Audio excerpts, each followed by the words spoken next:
A complete overhaul. A las 6:11 de la tarde retomamos sin duda la noticia del día. Hablamos de Medio Oriente y la liberación de 20 rehenes israelíes, entre ellos un símbolo de la esperanza, el Kana Bogbot. A esta hora nos conectamos precisamente con nuestro periodista internacional Andrés Triviño. Buenas tardes. No solamente para que nos cuente los detalles de todo lo que ha significado este día, que sin duda pasa a la historia, sino también de todos los detalles de lo que sucedió el día de hoy. Buenas tardes. Paula, ¿qué tal? Un gusto saludarla y sí, efectivamente, esta es la noticia del día y probablemente una de las del año, y es que todo inició cuando era muy temprano allí en Medio Oriente, en la región. Se estaban dando dos hechos muy importantes casi que de manera simultánea. Por un lado, se estaban liberando 20, rehenes israelíes con vida en dos grupos distintos, y por el otro lado se estaban liberando, excarcelando a 1968 palestinos que pagaban penas de prisión en cárceles de Israel, que son las imágenes que estamos viendo en pantalla. Esta es una de las imágenes del día. Un niño que estaba tratando de saludar a su papá que venía en estos buses que habían hecho un recorrido desde Israel para después cruzar por el sur de Egipto y posteriormente ingresar a la Franja de Gaza. Es una noticia tal vez para ellos agridulce. ¿Por qué agridulce? Porque todos estos palestinos que están regresando a sus hogares no están encontrando prácticamente nada en pie, porque es que tras estos 2 años que pasaron de guerra hubo caos, hubo destrucción, y en este momento la Franja de Gaza está prácticamente destruida luego de todas las operaciones y la incursión tanto aérea como terrestre por parte de Israel. Sin embargo, se vivió emoción, alegría allí en la Franja de Gaza por parte de los palestinos, y también, como lo mencionábamos, por parte de los israelíes, porque regresaron estos rehenes, regresaron con vida, regresaron en buenas condiciones de salud. Estamos viendo aquí las imágenes porque la transmisión la iban siguiendo en vivo las familias a través de sus pantallas, a través de sus televisores, y los rehenes llegaron a ser evaluados médicamente, a ver cómo se encuentran luego de pasar más de 700 días allí dentro de la Franja de Gaza. Posteriormente, este fue el primer momento que se vivió, pero luego también se dio la parte política, la parte diplomática. Y lo que sucedió es que el presidente de los Estados Unidos, Donald Trump, llegó hasta Israel. Allí se reunió con el primer ministro de ese país, Benjamin Netanyahu. Posteriormente, los dos se dirigieron al Parlamento. El presidente de los Estados Unidos dio un discurso, que es la primera vez desde el 2008 que un presidente de los Estados Unidos da un discurso ante el Parlamento israelí. El último en hacerlo fue George W.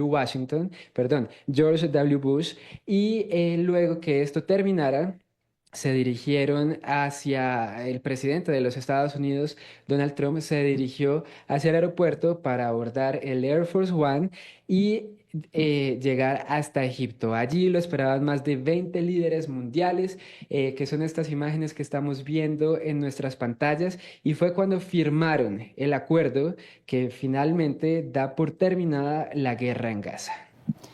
Andrés, importante también mencionar un poco de lo que sucedió, cómo se desarrolló esto, y recordemos que fueron dos fases. La primera de ellas, pues que los rehenes fueron entregados a la Cruz Roja Internacional por Hamás, que salieron en una caravana precisamente hacia Rein y que luego fueron trasladados en helicópteros hacia los hospitales para recibir un chequeo médico, saber cómo están sus condiciones de salud y posteriormente poder ver esas imágenes que veíamos en pantalla, emotivas, del reencuentro con sus familias que por más de 2 años estaban queriendo sentir ese abrazo, esa emoción de saber que iban a llegar en un momento de su vida y además con vida.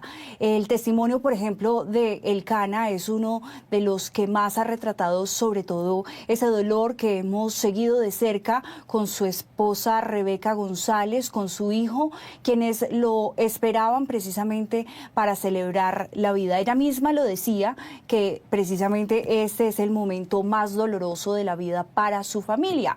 Es por eso que a esta hora saludamos, Andrés y televidentes, a Camilo González, quien es experto en estos temas, para poder analizar un poco lo que sucede no solamente el día de hoy, sino que lo que ha transcurrido, sobre todo en el día, como usted lo decía, algunos temas políticos también. Camilo, buenas tardes.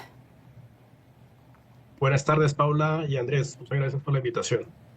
Muchas gracias a usted. Quiero empezar preguntándole, y quizá un análisis del discurso del presidente Donald Trump.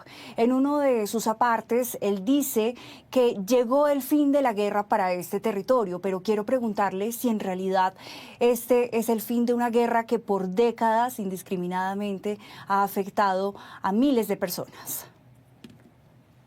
Bueno, yo lo que considero es que hay que ser muy cautelosos con estas declaraciones. Ciertamente es un triunfo diplomático que Estados Unidos, particularmente con sus aliados Turquía, Egipto y obviamente Qatar, pues hayan logrado sentar a Hamás y a Israel, incluso haciéndoles perder muchas de las oportunidades que tenían. En el caso de Hamás, tener a los secuestrados significaba tener una moneda de cambio, mientras que para Israel, pues ciertamente significaba mantener la ofensiva sobre Gaza. Entonces, ciertamente tratar de que esto se convierta en un triunfo diplomático, pues obviamente lo que implicará es que pasemos de la parte más fácil, digámoslo así, entre comillas, del acuerdo, que es entregar a los secuestrados, es entregar a los prisioneros, pasar a la parte política, que es la parte mucho más dura. ¿Por qué? Porque allí es donde efectivamente están en juego casi que todas las esperanzas de lo que puede ser un Estado palestino o ciertamente la reactivación de otro tipo de conflictos que obviamente implicarían que este tipo de pasos que se han dado el día de hoy puedan entorpecerse. Camilo, como siempre, es un gusto saludarlo y bueno, como decía mi compañera Paula, esto es un conflicto que lleva décadas, pero siendo muy cautelosos con la información de la que hablamos, como también usted lo dice, ¿qué garantías o cómo se podría blindar Israel para que hechos como estos no se repitan? Se lo digo porque, claro, jamás de alguna manera está disminuido y ya la paz está hecha, entre comillas, con Hamas, pero pueden surgir otros grupos al margen de la ley. ¿Qué medidas puede tomar Israel para evitar que se vuelvan a repetir actos como los del 7 de octubre del 2023? Bueno, ciertamente Hamas está disminuido, así como su red de grupos aliados en la región, Hezbollah, los hutíes, incluso Irán, que ha sido el gran patrocinador, pues obviamente, de este tipo de grupos que han desestabilizado a Israel. Pero ciertamente yo creo que incluso las amenazas pueden venir desde adentro. Hay muchos sectores dentro del gobierno israelí que pues no apoyaron este tipo de acuerdos, que son muy recelosos de lo que sucede, pues obviamente con estas garantías, particularmente para Palestina, y que obviamente pueden torpedear realmente el acuerdo.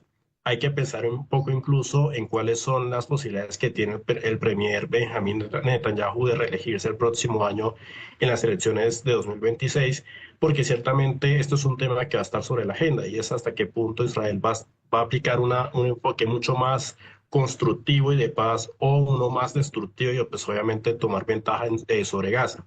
También hay que pensar un poco que digamos, las amenazas incluso vienen en términos de la segunda fase, que es la fase política, la fase más complicada, porque ciertamente jamás, creo yo, no va a, digamos, muy fácilmente a dejarse sacar de la ecuación. ¿Qué quiere decir eso? No va a dejar que ciertamente un gobierno internacional o incluso Al-Fatah, que es la autoridad nacional palestina en estos momentos en Cisjordania, pues obviamente le quite y le arrebate el poder que por casi que una década ha logrado dominar pues obviamente en la franja de Gaza. Entonces esos son los puntos rojos, las líneas rojas que seguramente pueden generar mucha distorsión y que si uno nota no son puntos que vienen desde el exterior, son más que todo fuerzas centrípetas, es decir, que vienen desde adentro y que cierta pueden hacer implosionar el acuerdo.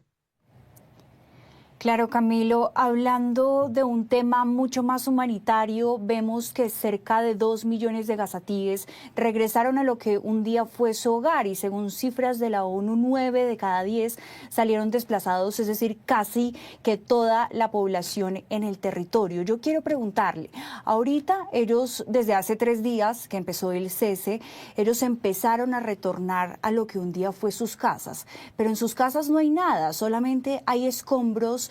Está completamente destruido toda la zona. Ellos, ¿qué van a llegar a hacer allá? Porque no solamente están con niños, con adultos mayores, sino que además se aproxima un invierno en el que están también sin comida, aunque sigue llegando los camiones con ayudas humanitarias. Pero, ¿qué va a pasar con estas personas? Es decir, la crisis humanitaria va a ser mucho más amplia. Es muy complicado decir cuál va a ser el futuro de todos estos refugiados, particularmente pensando en que ciertamente los camiones de Naciones Unidas y otras organizaciones que ayudan a paliar un poco la crisis humanitaria, pues deberían entrar después, digamos, de la entrada en vigor de este acuerdo. Ahora bien, que creo que siento que puede existir como una especie de problema. Y es que a pesar de que la fase humanitaria siga hacia adelante, que ciertamente es muy importante, a la par va a estar la fase política. Entonces, muchas veces, digamos, ese encuentro entre las dos fases podría estar distorsionando que efectivamente la parte humanitaria se complemente de la mejor forma. Y eso porque lo que hemos visto es que tanto Israel como Hamas pues han instrumentalizado la ayuda humanitaria para tomar ventaja.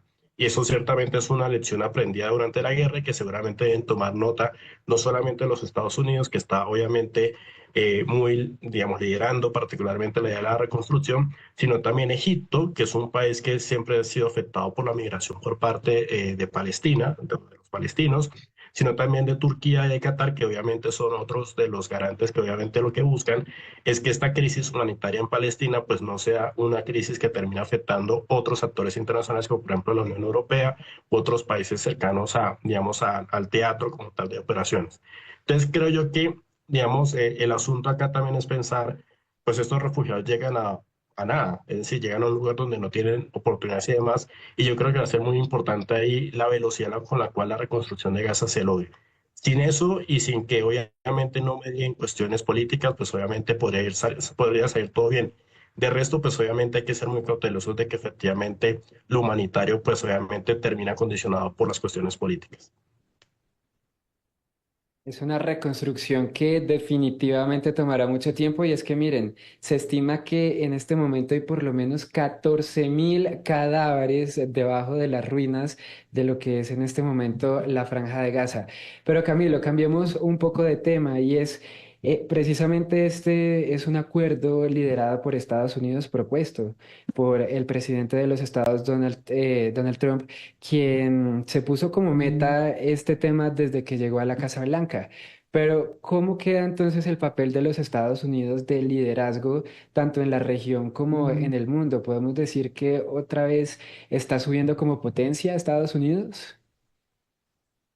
Bueno, creo que hay dos puntos importantes. Primero es que ciertamente, digamos, esto podría ser un primer, digamos, punto a favor para lo que se conoce como la política de paz a través de la fuerza, que es un, digamos, una política exterior que ha tratado de aplicar la administración Trump para conflictos como, por ejemplo, Ucrania, y que no ha funcionado, pero que para el caso, por ejemplo, de Gaza, pues está dando frutos hasta ahora. Veremos, digamos, cuál es el alcance, digamos, de estos resultados.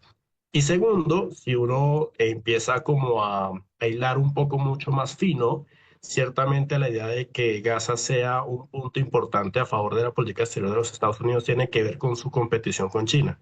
China ciertamente fue uno de los artífices de esta declaración de Beijing, que lo que hacía era básicamente coaligar todas las facciones palestinas para alcanzar un acuerdo de paz con Israel. Entonces yo creo que aquí también está un poco el elemento de competición entre Estados Unidos y China y ciertamente pues el hecho de que los Estados Unidos promocionen una junta de paz que está liderada por ellos, pues es obviamente el colocar la marca en terreno que obviamente está en competición con China, que es en este caso Medio Oriente. Hay que pensar también que en China, pues obviamente hay unos tratos muy importantes con Arabia Saudita, con otros, digamos, potencias del Golfo, y pues ciertamente esto lo que le resta es espacio a Estados Unidos en esa región. Obviamente este acuerdo de paz pues le brinda a estos socios, Arabia Saudita y demás, pues la garantía de que los Estados Unidos están de vuelta y ciertamente lo ven como un socio confiable, de nuevo un poco como contrarrestando esa influencia china que pueda aparecer en esa región. Claro, Camilo, también digamos que varias de las postales que nos deja este día también es la presencia de diferentes personalidades, también, por ejemplo, como el presidente de la FIFA. ¿Usted cómo puede analizar un poco, digamos que vemos a estas personas que tienen claramente relevancia en un espectro social muy amplio, a puertas además de un mundial que se llevará a cabo en cierta parte de Estados Unidos? ¿Cómo ve usted también esto en la esfera de lo público? ¿Qué significa también para lo que se está haciendo hoy, para el acuerdo que se firmó hoy? Bueno, ciertamente el deporte es un arma también de política exterior, de diplomacia. Incluso es un arma que, bueno, más que un arma, un mecanismo, una herramienta que podría parar las mismas armas, es decir, los fusiles.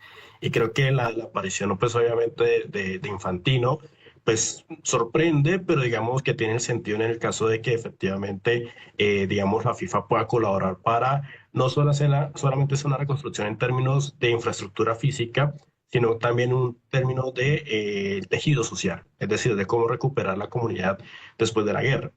Lo segundo, y aquí me traería a ser un poquito mucho más crudo, es pensar un poco en esta idea de pacificar, pero también para invertir. Ciertamente la violencia es perjudicial para los negocios y por lo tanto, pues obviamente, digamos, este tipo, digamos, de acciones también lo que buscan es dar la confianza de que en una región como Medio Oriente, que incluso hace poco tuvo un mundial de fútbol, pues obviamente también se vuelve un atractivo turístico para este tipo de eventos. Entonces, ciertamente, la presencia infantil también podría ser fácilmente clasificada como una suerte de estoy allí porque estoy pensando un poco en la idea de cómo invertir en una región que a lo mejor puede tener un futuro mucho más estable de lo que tiene en estos momentos. Así es, Camilo. Un punto clave que usted toca es el de recuperar la confianza de su gente y eso es lo que están intentando hacer a partir de este momento. Muchas gracias por estos minutos y por ayudarnos a entender este día y este conflicto que ha tomado décadas para poder ser resuelto. Muchas gracias y buena tarde, Camilo. Muchas gracias, Paula y Andrés, por la invitación, no solo para la audiencia de Caracol. Bueno, ustedes lo escuchaban en Noticias Caracol en vivo. Este es un día